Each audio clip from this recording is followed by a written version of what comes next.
We are living through a new industrial revolution. If you look back at the first industrial revolution, the raw material was water and coal, and the output was steam, a new form of energy that allowed us to augment human muscle.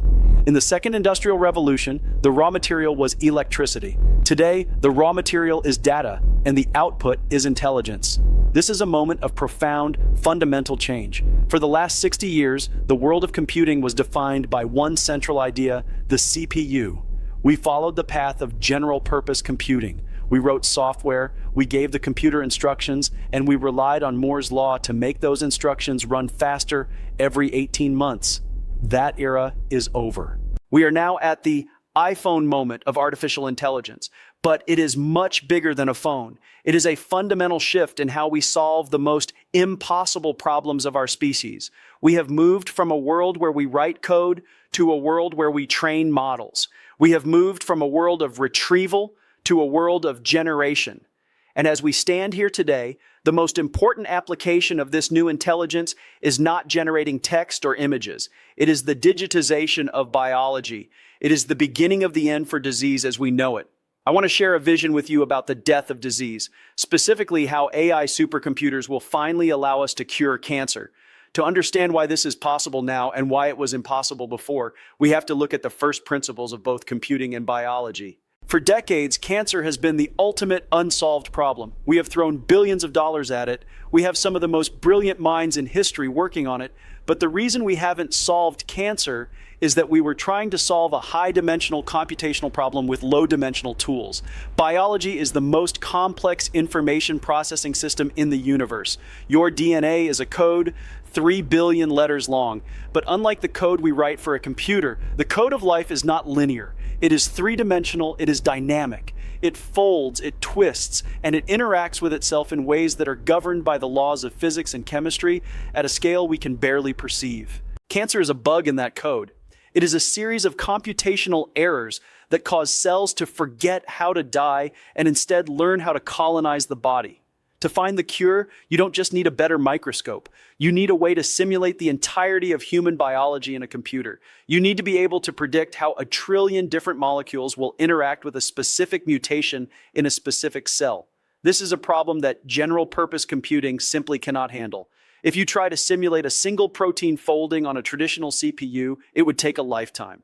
If you try to simulate the interaction of a new drug with the billions of variables in the human body using the old methods of trial and error in a wet lab, it takes 10 years and costs $2 billion for a single drug. And 90% of those drugs fail. In any other industry, a 90% failure rate would mean the end of the business. But in medicine, we accepted it because we had no other choice. We had no intelligence factory. At NVIDIA, our journey to building this factory didn't start with biology. It started with a desire to solve the hardest problems in computer graphics. We realized very early on, again, back to first principles, that the laws of physics are the only laws you really have to follow. Everything else is just a suggestion. To simulate light, to simulate physics, you need massive parallelism. You can't do it one instruction at a time. You have to do thousands, millions of things at the same time. This was the birth of accelerated computing, but our path was not easy. People see NVIDIA today and think it was an overnight success. They see the stock price, they see the H100s, and they think we just walked into this future. They don't see the moments where we were 30 days away from bankruptcy. I remember the era of the Riva 128. We had failed with our first architecture.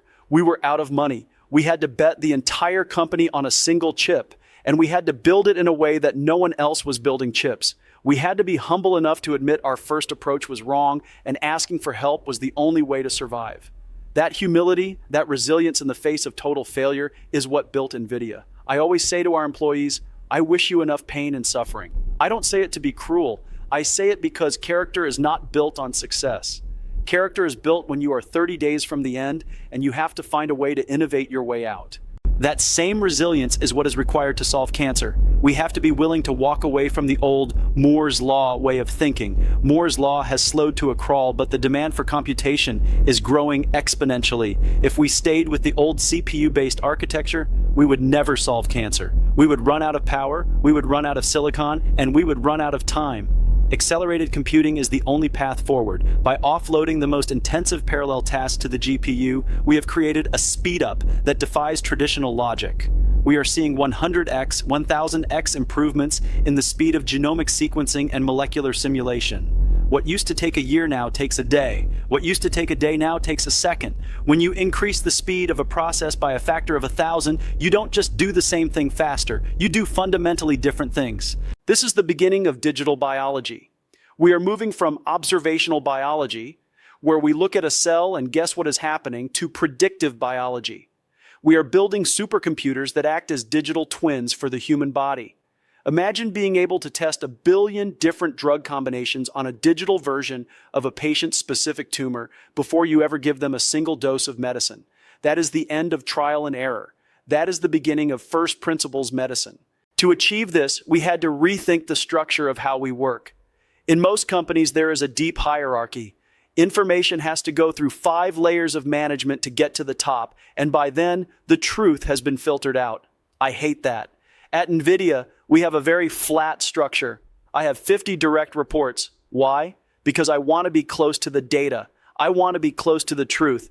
If we are going to solve the impossible problem of cancer, we can't have a management culture. We must have an engineering culture. We must have a culture where anyone can challenge an idea if the physics don't support it. The work of your life is to build things that didn't exist before. If someone else can do it, we shouldn't. We should only work on the things that, if we didn't do them, the world would be stuck. And right now, the world is stuck in the era of wet biology. We are the ones who must build the bridge to the digital era.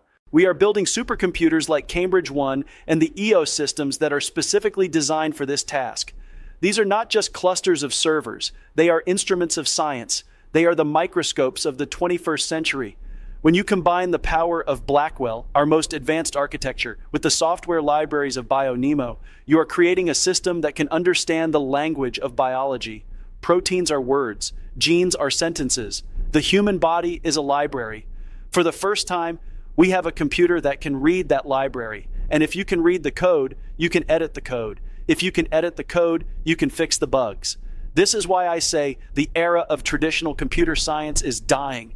For 40 years, we told young people, learn to code. We told them to learn the syntax of the machine so they could tell the machine what to do. That was a necessary step, but it was a limitation. We were acting as translators between human intention and silicon logic. Today, the computer understands our intention. If you can speak the language of a biologist, if you can describe the mechanism of a specific protein, the AI can write the code to simulate it. The barrier to entry for solving the world's hardest problems has dropped to zero. This is the ultimate democratization of science. The next generation of programmers will be biologists, oncologists, and chemists. They won't spend their time debugging C++ code. They will spend their time debugging the human genome. They will use the supercomputer as an extension of their own minds. But this shift requires urgency. The technology is moving so fast that if you stop to catch your breath, you will be left behind. I see people waiting for the right time to adopt AI. I see companies waiting for the perfect model before they start their journey. That is a mistake. In a world of exponential growth, being late by 6 months is not a linear delay. It is an existential threat. You have to run. You cannot walk toward this future. You have to lean into the uncertainty. You have to be willing to fail fast and iterate even faster. When we were developing CUDA, the world told us we were wasting our time. They said, Jensen, no one wants to program on a GPU. It's too hard. It's too niche. But we saw the first principles. We knew that the demand for flops, floating point operations per second, was going to explode. We knew that the world would eventually need a way to simulate reality at scale. We stayed the course for 15 years before the rest of the world caught up. That is the grit required to cure cancer. It's not going to happen because of one breakthrough. It's going to happen because of 10,000 small breakthroughs, all accelerated by the most powerful computers ever built. It's going to happen because we decided that the old way of doing science was no longer acceptable. We are building intelligence factories all over the world. These factories are taking in data, genomic data, clinical data, imaging data, and they are outputting inference. They are outputting the answer to the question, how do we stop this cell from dividing? Every time we ship a Blackwell chip, we are shipping a piece of that answer. Every time a researcher uses an NVIDIA supercomputer to map a protein, they are closer to the cure. This is the new industrial revolution. We are not just making chips, we are making the engines of life. And yet, we must remain humble. We must remember that we are still students of this technology. The more we learn about AI, the more we realize how much we don't know. The more we simulate biology, the more we realize how beautiful and complex the system really is. That complexity should not be a reason for fear. It should be a reason for inspiration. It means there is so much left to build. It means that the work of your life is just beginning. If you look at the history of humanity, we have always been defined by the tools we use: the plow, the steam engine, the computer. But AI is different. AI is a tool that helps us build better tools. It is a supercomputer that helps us design better supercomputers. It is a first principles engine that helps us understand the first principles of the universe. When people ask me why I'm so optimistic about curing cancer, I don't point to a specific drug. I point to the curve of accelerated computing. I point to the fact that we have finally decoupled the progress of medicine from the limits of human biology and tied it to the limits of silicon and light. And silicon and light move much faster than we do. We are creating a world where disease is a technical problem to be solved, not a fate to be accepted. We are creating a world where personalized medicine isn't a buzzword, but a reality for every person on the planet. Your specific cancer, your specific DNA, your specific cure, all simulated and perfected in the digital realm before a single needle touches your skin. This simulation is not a fantasy. It is the culmination of decades of work in building a computing platform that understands the laws of physics as well as it understands the laws of logic. To cure cancer, we must recognize that the human body is the most complex factory ever designed. And for too long, we have been trying to fix this factory without a blueprint. Accelerated computing and generative AI are finally giving us that blueprint. When we talk about the omniverse, many people think about 3D design or building digital twins of car factories. But the most important digital twin we will ever build is the digital twin of a human cell. We are building the infrastructure so that a biologist can walk into a virtual laboratory, visualize the specific protein structure of a patient's tumor, and use AI to generate a molecule that fits into that protein like a key into a lock. This is the transition from drug discovery to drug engineering. Discovery implies that you are looking for something that already exists, hoping to get lucky. Engineering implies that you are creating the solution from first principles. This is why I believe biology is the next great frontier for the trillion-dollar technology industry. For the first time, biology is becoming an engineering discipline. And in an engineering discipline, progress is not linear. It is exponential. Think about the sheer amount of data we are generating. We have sequenced millions of genomes. We have mapped hundreds of thousands of protein structures. But until now, that data was dark. It was sitting in databases, and no human mind could possibly connect all the dots. Generative AI is the light that makes that data visible. Our Blackwell architecture is designed specifically to handle these massive, high-dimensional models that can reason across the entire library of human biology. But as we build these supercomputers, we must also change how we think about our own roles.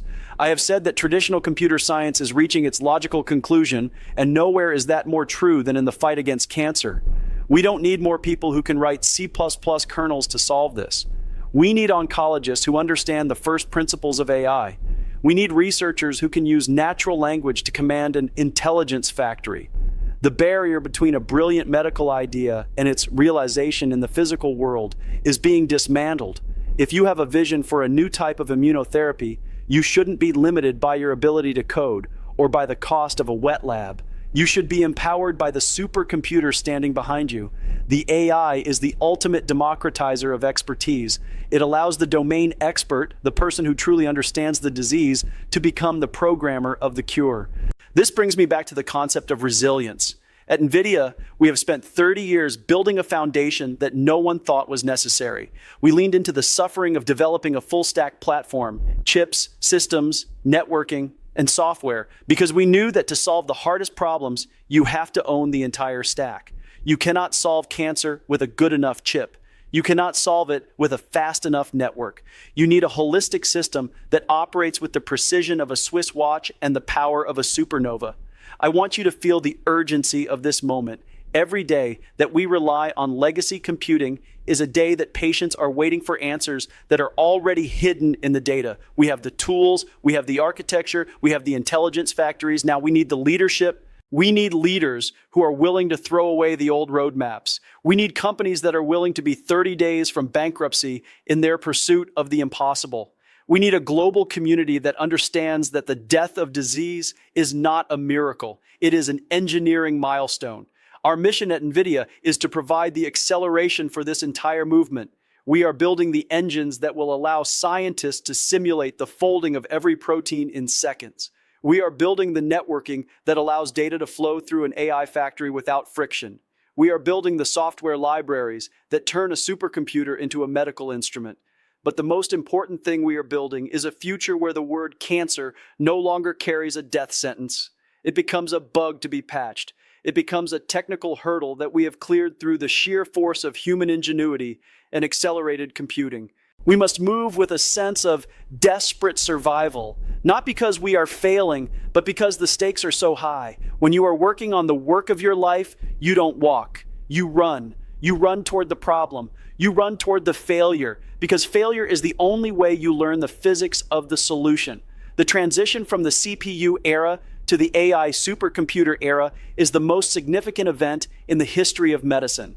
We are moving from the era of general purpose life to the era of accelerated life. We are finally speaking the language of the universe. As we look toward the horizon, I see a world where disease is caught before it starts. I see a world where every child's genome is their personal health manual.